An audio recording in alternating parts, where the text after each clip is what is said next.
dengan hadirnya beliau Syekh Dr. Fathullah ini sengaja kami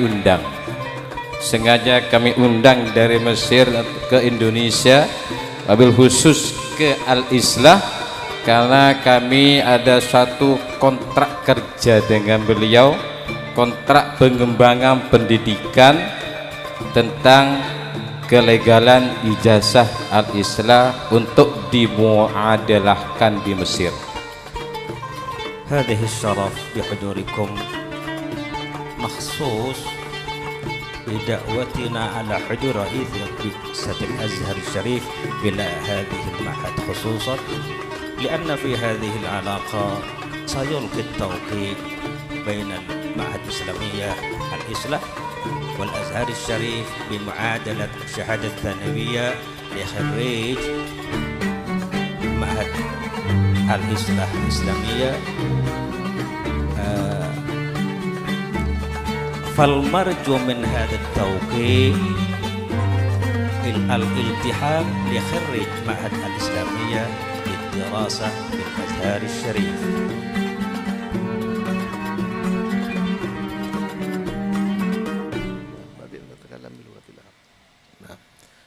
Saya mohon izin ismahli an atakallam bi lughatina yakni bi lughatil Indonesia yakni diatakan. Jadi saya berbicara dengan bahasa Indonesia dan saya sudah mohon izin berbicara tentang pemikiran. Kita belajar dari banyak sejarah bahwa orang itu akan banyak memiliki keanekaragaman pikiran ketika dia memiliki banyak referensi. Dan pemikiran manusia itu tidak bisa dibendung keanekaragamannya. Uslub tidak bisa dibendung.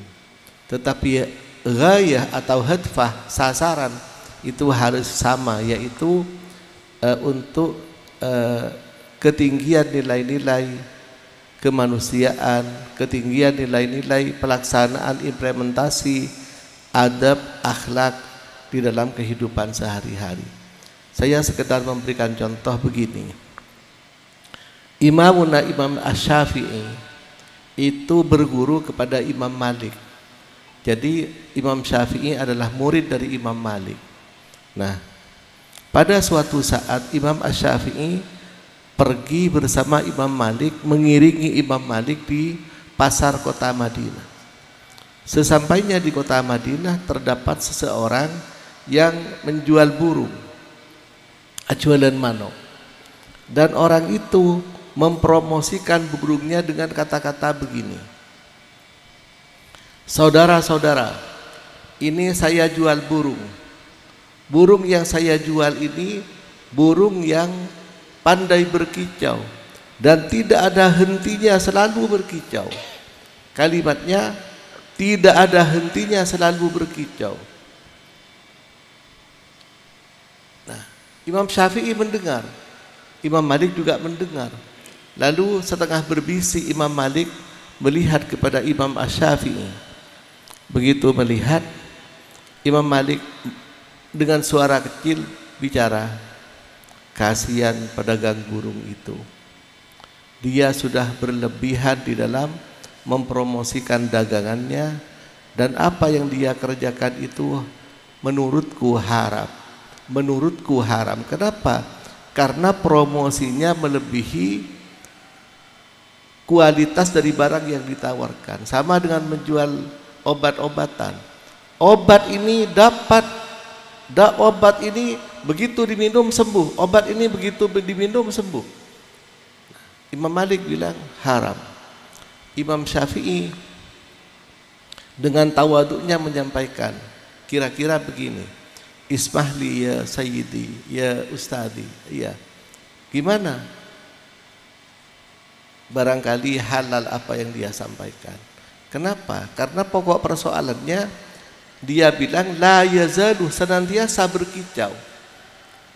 Kalimat la yazalu itu Imam Syafi'i, Imam Malik menyatakan, mana ada orang, ada burung siang malam tidak tidur dan terusan berkicau. Akhirnya Imam Syafi'i menyampaikan pemikiran.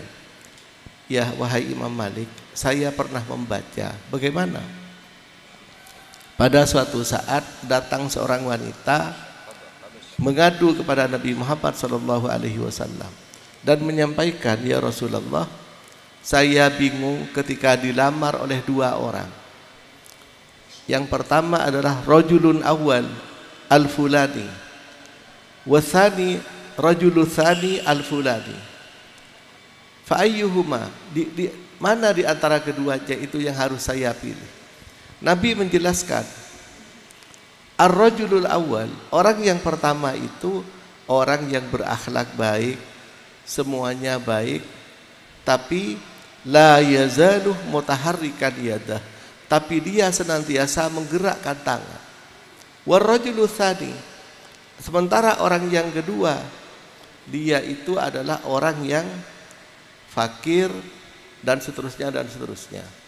Nah, menurut saya Nabi menjelaskan la yazalu mutaharrikan yadah itu sama dengan penjelasan penjual burung itu. Mana ada orang tidurnya pun tangannya bergerak. Masa bener yang tedung tangan lihuli ya. Jadi kalimatnya di la yazalu itu. Akhirnya Imam Malik melihat ketangkasan jawaban dari Imam Syafi'i serta ijtihadnya, Imam Malik ternyata justru bangga dan tersenyum melihat apa yang disampaikan oleh muridnya. Padahal berbeda. Akhirnya apa? Pengikut mazhab Syafi'i dan pengikut Imam Malik ada dua pendapat. Pertama, menyatakan bahwa iklan itu menurut pengikut Imam Malik sebagian besar haram. Tapi menurut Imam Syafi'i iklan itu hukumnya halal. Jadi makanya panjenengan suka iklan karena iklan itu halal. Jadi justru ijtihadnya para masyayikh itu melahirkan tanawwul afkar, keanekaragaman berpikir, dan kita tinggal berijtihad memilih dalam posisi apa dan keadaan apa kita harus menyampaikan ijtihad itu tadi.